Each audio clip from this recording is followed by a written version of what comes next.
I want to talk about this. The Punk story. Okay. When now me and Konnan through this, and I don't know if this is accurate. This is how it went down. Okay.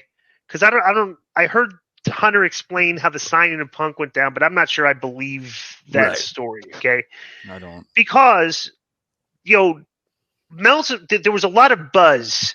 Like people speculated, Punk's coming back. Oh, there's a teaser for Punk. Hey, like way too much publicity if you want it to be a surprise. Okay, is the way I would describe it, right? Yeah. So me and Konnan, Meltzer reported that, and I don't. Sean Sap blocks me, so I don't know what he said, but these people were reporting that they were being told they're not bringing back Punk. Okay, and me and Conan's immediate first thought was, well, we've been there. We know you can feed the dirt sheet guys bad, false information. That came across to us as, well, they were just being fed false info. They were just they're feeding them shut that conversation down so we can maintain somewhat of a surprise when he shows up, right? Is that how it went down? Assumption. Was that your assumption? Did you have any sources that were telling you he was not going to show up, or you didn't have any, right? No. In fact, there were people that were telling me like they didn't believe the reports, and I don't blame Dave or Sean for report like, hey, this is what I'm being told. I don't think they were saying definitively it's not happening. I think it was more, this is what we're being told, and if I remember right, probably a little bit of, but we'll see. This can change, and I mean, there have been rumors that Punk heard from them after the brawl out incident, just in case, and nobody can say for sure whether that happened because they're not going to put that out, and so and remember he visited Raw back in the spring before he came back. Sure did. I always felt, Jason, that because Disco made a bet with Joe. I think Disco didn't think he was going to come back. Was that the bet, Joe? Yeah, it's because he's not coming. Because they didn't. Because I was, going on the previous stuff that, like, when he went on that show on Fox, that talk show thing that he did, and that they were, the Fox people were looking to bring him in, and eventually just the WWE said, we don't want him. But let me tell you how so I was just prefacing, okay, they don't want the guy because he's trouble. And looking, you're not always going to be right. I'm not always right either. Exactly. But here's the thing. So Joe thought, give it a year, right? He'll be back before a year's over. I thought, wow, the promoter in me, right? The booker in me. Yeah.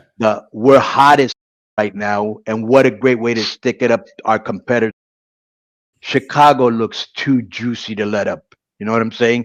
Yeah. That's what I thought, and that's actually what happened. But I was surmising. I didn't know. You know what I'm saying? But I think one thing I want to get your opinion on this, Jason. Mm-hmm. Remember when me and Disco criticized AW over this a lot, and I don't know if you would agree or not. I would think you would, but we thought that when Punk came back, instead of fighting top names, he was fighting Lee Moriarty and Captain Dean and all these other guys. You're like, who gives, right? So it was kind of like a love fest. I like Punk Surly. Like when Dave Meltzer goes off on people, I like surly Dave Meltzer. Sure. Right? So I like when he's surly. And so it seems like it came back with another love fest. I felt, that as good as WWE's writing has been lately, and all the shifts and everything they've been doing, all the, how they've been pivoting and swerving us, that when Seth Rollins said, oh, well, I'm not even going to mention this guy's name. He's not worth it, whatever he said. Remember that? Yeah. They should have hit cult of personality. He should have come up and said, what's your problem? And now we got heat. But this, I'm home. Glad to be back. Right. I missed you guys. Now I thought at first, why isn't he bearing AEW? But he might have signed one of those non-disclosure things, right? But he could have alluded, and he could have gotten in Seth's face, but he didn't. What do you think of how they brought him back? I think they let some of the air out of the balloon. I had friends who are lapsed fans reaching out after they heard Punk was back at Survivor Series, and they were very excited about watching that Raw. And I haven't heard a thing from them since then. It wasn't, man, I can't wait for the next show or nothing like it. It's just nothing.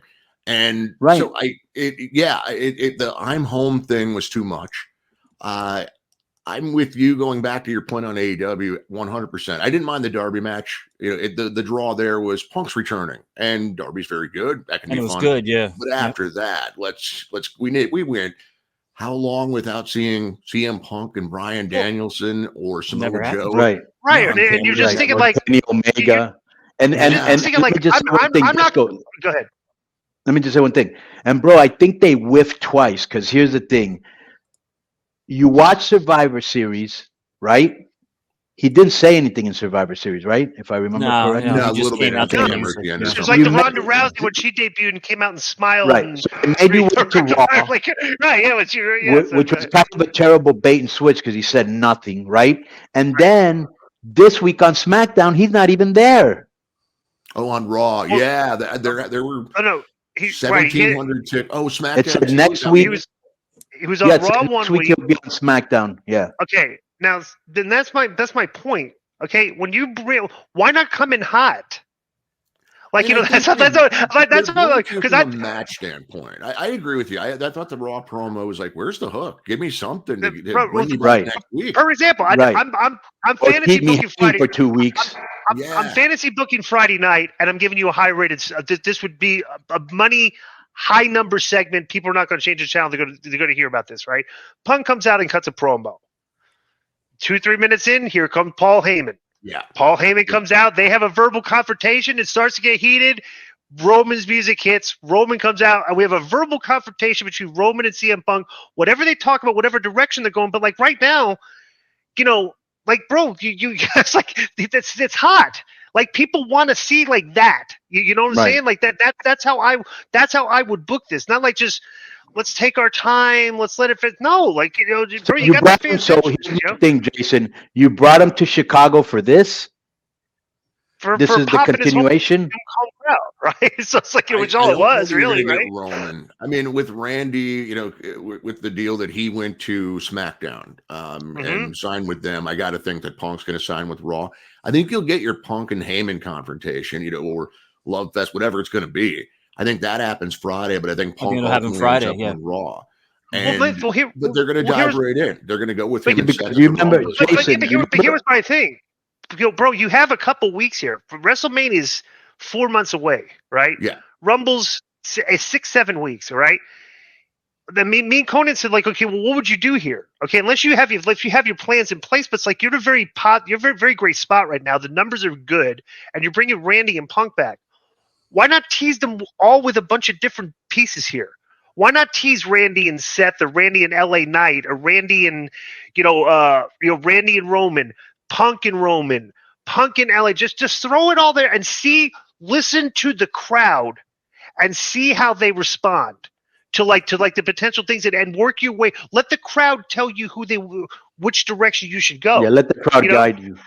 Right. Well, let me ask you, Konnan, as a booker, is it the old Vince mentality that you don't tease something you don't intend to deliver? Like, for instance, if they're going to go Cody and Roman at WrestleMania, and we're getting Punk. I mean, I think they want Austin. Whether they get him from Punk or not remains to be seen, but that's what they want. So if you're not going to do Punk and Roman anytime soon, would it be a mistake to set those expectations high? I mean, not at all. Planting seeds for somewhere down the road. But I just don't think you want to shift those expectations to people. That's the match they want. Yeah, it'll pour cold water on Cody. No. Here's I disagree. Yeah. Here's I disagree. It's an episodic soap opera, okay? A tease is a breadcrumb. You leave it, you throw it out there, you leave it, and you can always come back to it. Because, bro, the one thing they do fantastic, because one thing they do fantastically at WWE, they'll put up have a good 2-minute package built showing the story, but before the segment goes on TV, and like everybody knows, okay, this is where we want your mindset for like this segment coming up, and they do a great job of that, So I don't mind the teases, even if you're not going there now. You know what I'm saying? For down the road, great. Plant seeds, absolutely. That's good TV. Full-out Roman I get your point, Jason. The thing is, if you don't come back to it, now you're crying wolf, and then they won't believe you next time, like they do with these big announcements that they make all the time, and they're not really big announcements. Right. Well, and let's say they totally plan to get to that at some point, Roman and Punk. Right. But do you know that Punk's going to last that long? Yeah.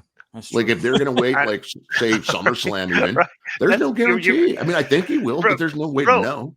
Every week that goes by, based on past history, was just potential for him to do something to screw everything up. If you look at it, if you're looking at it from a negative standpoint, like this, go ahead, Konnan.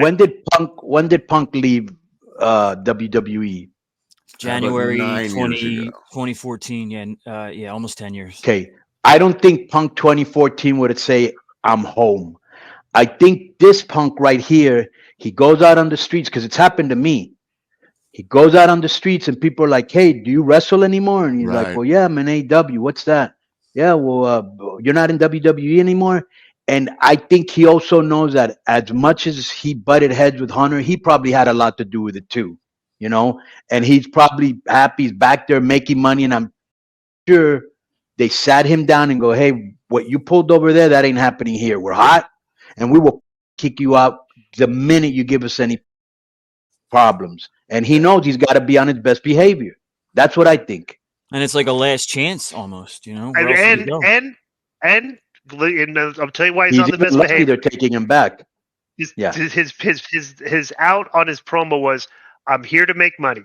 Yeah, I'm not going to screw up. I'm not going to." That's the thing. I'm here to make money. I'm not going to ruin this. It's like it's a great sentence if you think about it.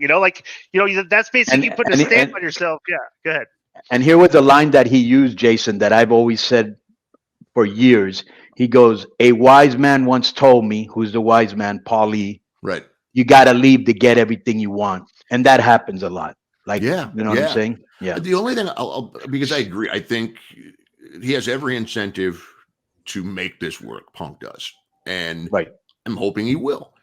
But everything you said there, could you apply that to somebody that you've dealt with in Mexico, where they had every incentive to behave themselves, but their personality was such that it just didn't work out because they couldn't control themselves? They did something that has happened. Moving to Guerrero repeatedly. That's what I was thinking. Career. It's like, Teddy. Yeah, Teddy Hart. A lot of guys. Vamp. It's like like Triple A's like a whole like Mount Rushmore of guys that have been given like the Oakland Raiders. Chances, right? I get all the rebels.